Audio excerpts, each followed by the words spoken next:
അങ്ങനെ ഞാൻ ബൈബിൾ നല്ലപോലെ വായിക്കാൻ തുടങ്ങി. ബൈബിൾ ക്ലാസ്സുകൾ കേൾക്കാനായിട്ട് തുടങ്ങി.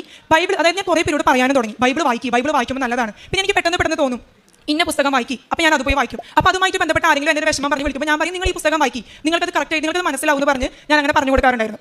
അങ്ങനെ ഇരിക്കെ പള്ളിയിൽ നിന്ന് ഞാൻ ഒരു ദിവസം അപ്പോൾ എല്ലാ ദിവസം ഞാൻ പള്ളി പോകുന്നതുകൊണ്ട് പള്ളിയിൽ ഞാൻ വീട്ടിലോട്ട് വരികയാണ്. വീട്ടിലോട്ട് വന്നു കഴിയുമ്പോൾ അനിയൻ അവൻ എന്നെ പോലെ തന്നെ ഭയങ്കര ദേഷ്യത്തിലാണ് നിൽക്കുന്നത്. എൻ്റെ അടുത്ത് ദേഷ്യത്തിൽ എന്നെ തിന്നുന്ന അവസ്ഥയിൽ എന്നെ ചോദിച്ചിട്ട് പറയാണ് നീ എന്തിനാ പള്ളിയിൽ പോകണം, നീ എന്തിനാ ഇപ്പോൾ പ്രാർത്ഥിക്കാൻ പോകണം, നമുക്ക് എന്തെങ്കിലും നടന്നാ, അങ്ങനെ ഒരു രീതിയിൽ എന്നോട് ചോദിച്ചു. എനിക്ക് ഭയങ്കര സങ്കടം വന്നു. കാരണം എനിക്ക് മനസ്സിലായ ഒരു കർത്താവുണ്ട്. ആ കർത്താവിനെ വെല്ലുവിളിക്കാൻ ഞാനില്ല, എനിക്കാവില്ല, അതിനുള്ള ശക്തിയൊന്നും എനിക്കില്ല. ഞാൻ അവൻ്റെ അടുത്ത് ഓപ്പണായിട്ട് പറഞ്ഞു നമ്മളൊക്കെ സാധാരണ മനുഷ്യരാണ്, ആ ഈശോനെ വെല്ലുവിളിക്കാനൊന്നും നമ്മളായിട്ടില്ല. അന്നിട്ട് ഞാൻ അവനോട് പറയാണ് ബൈബിളിൽ വായിച്ചപ്പോൾ എനിക്ക് ഇഷ്ടപ്പെട്ട ഒരു ഭാഗമുണ്ട്. എലീശ പ്രവാചകൻ പ്രാർത്ഥിച്ചപ്പോൾ തീ ഇറക്കി കർത്താവ് ദഹിപ്പിച്ച ഒരു ഭാഗം. അത് ഞാൻ അവനോട് പറഞ്ഞിട്ട് ഞാൻ അവിടുന്ന് പോന്നു.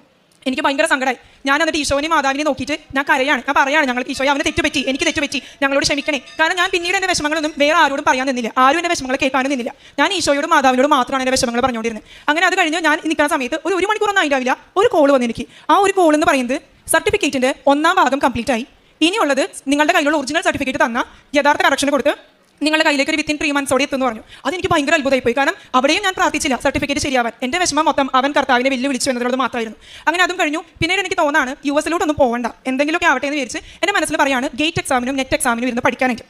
നോക്കുമ്പോൾ എൻ്റെ കയ്യിൽ വലിയ സമയമൊന്നുമില്ല, ഒരു മാസമൊക്കെ തികച്ചുണ്ടായി എന്ന് വേണമെങ്കിലും പറയാം, എന്നാലും ഒരു മാസം ഒന്നും പറയാനുമില്ല. അങ്ങനെ ഗേറ്റ് എക്സാമിന് പഠിക്കാനിരുന്നു. അപ്പോൾ എൻ്റെ വിഷയം കെമിസ്ട്രിയാണ്. കെമിസ്ട്രി ഒരു വാസ്റ്റ് ടോപ്പിക്കാണ്. അതുകൊണ്ട് തന്നെ ഞാൻ ഓർഗാനിക് കെമിസ്ട്രി എന്ന് പറയുന്ന ഭാഗം കംപ്ലീറ്റ് ആയിട്ട് വിട്ടു. ഫിസിക്കൽ കെമിസ്ട്രിയും ഇനോർഗാനിക് കെമിസ്ട്രിയുടെ 1-2 ചാപ്റ്റേഴ്സ് മാത്രമാണ് ഞാൻ പഠിച്ചത്. ഞാൻ മാതാവിനോട് പറഞ്ഞു പരീക്ഷ എഴുതാനായിട്ട് എന്നെ തോന്നിപ്പിച്ചത് മാതാവാണ്, അതുകൊണ്ട് തന്നെ ഈ പരീക്ഷയിൽ പാസ്സാവണോ വേണ്ടിയോ തീരുമാനിക്കേണ്ടത് മാതാവാണ്, തരാൻ ഇഷ്ടമുണ്ടെങ്കിൽ എനിക്ക് തന്നാൽ മതി, ഞാൻ ഒരു പരാതിയായിട്ട് വരില്ല എന്ന് പറഞ്ഞു. അങ്ങനെ ഞാൻ